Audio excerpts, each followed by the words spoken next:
Here, we didn't want to bring out the big charts because it had no chance of standing.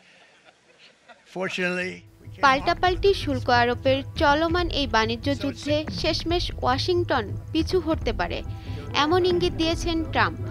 তিনি বলেছেন, চীনা পণ্যের উপর বর্তমানে আরোপ করা শুল্ক ব্যাপকভাবে কমবে, তবে তা শূন্যে নামবে না। এই যখন বর্তমান অবস্থা, তখন বিশ্ব অর্থনীতির দুই শক্তিধর রাষ্ট্র চীন ও যুক্তরাষ্ট্রের মধ্যে দীর্ঘদিন ধরে চলে আসা বাণিজ্য যুদ্ধ এখন বিশ্বব্যাপী আলোচনার কেন্দ্রবিন্দুতে। চলমান এই যুদ্ধে বিশ্ব বাণিজ্যে ডিল মেকার খ্যাত ট্রাম্প তার স্বর নরম করেছেন। কিন্তু চলমান এই বাণিজ্য যুদ্ধে হঠাৎ কেন পিছু হটলেন ট্রাম্প?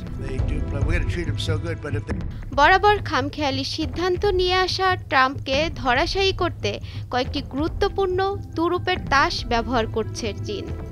এগুলোর কৌশলগত ব্যবহারই বেকায়দায় ফেলেছে ওয়াশিংটনকে এবং নিজের কঠোর অবস্থানে রাশ টানতে বাধ্য হয়েছেন খ্যাপাটে ট্রাম্প। চীন বরাবরই বলেছে তারা সংলাপের জন্য উন্মুক্ত, কিন্তু একই সঙ্গে প্রয়োজনে শেষ পর্যন্ত লড়াই করবে বলেও সতর্ক করেছে বেইজিং। ডোনাল্ড ট্রাম্প যখন আমেরিকা ফার্স্ট নীতি বাস্তবায়নে ব্যস্ত, আর ঠিক তখনই বাণিজ্য যুদ্ধের পুরনো শত্রু চীন নিচ্ছে কিছু চমকপ্রদ কৌশল। মার্কিন অর্থনীতিকে কোণঠাসা করতে ব্যবহার করছে তাদের তুরুপের তাস। ১৪০ কোটি জনসংখ্যার দেশ চীনের অভ্যন্তরীণ বাজার বহু আন্তর্জাতিক কোম্পানির জন্য অত্যন্ত আকর্ষণীয়। শুল্কের কারণে বিপর্যস্ত রপ্তানিকারকদের উপর থেকে কিছুটা চাপ কমাতে পারে এ বাজার। চীন এ বাজারে প্রবেশাধিকার সীমিত করে মার্কিন কোম্পানিগুলোর উপর চাপ বাড়াতে পারে। এছাড়াও চীনের হাতে রয়েছে ট্রিলিয়ন ডলারের মার্কিন ট্রেজারি বন্ড। চাইলে এই বন্ড বাজারে ছড়িয়ে দিতে পারে চীন। এতে মার্কিন অর্থনীতি মুখোমুখি হতে পারে ভয়াবহ সংকটের। ক্ষমতা গ্রহণের পর চীনের হুয়াওয়ে সহ অনেক চীনা কোম্পানির উপর নিষেধাজ্ঞা আরোপ করে ট্রাম্প প্রশাসন।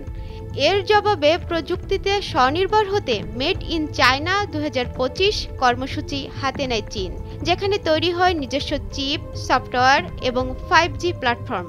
সম্প্রতি মার্কিন প্রযুক্তি এআইকে টেক্কা দিতে নতুন প্রযুক্তি উদ্ভাবনে $1 ট্রিলিয়নেরও বেশি ব্যয় পরিকল্পনা ঘোষণা দিয়েছে বেইজিং, যা যুক্তরাষ্ট্রের প্রযুক্তিগত প্রভাব কমাতে ব্যাপক ভূমিকা পালন করবে। ট্রাম্প যখন একের পর এক আন্তর্জাতিক চুক্তি থেকে বেরিয়ে যাচ্ছেন, তখন চীন বাড়াচ্ছে কূটনৈতিক প্রভাব। BRICS, belt and road initiative জোটের মাধ্যমে যুক্তরাষ্ট্র বিরোধী উদীয়মান অর্থনীতিগুলোর সঙ্গে ঘনিষ্ঠ সম্পর্ক গড়ে তুলছে চীন। এই মিত্রতা ব্যবহার করে তারা যুক্তরাষ্ট্রের প্রভাব হ্রাস করার কৌশল নিতে পারে, যাতে চাপে পড়বে মার্কিন আধিপত্য।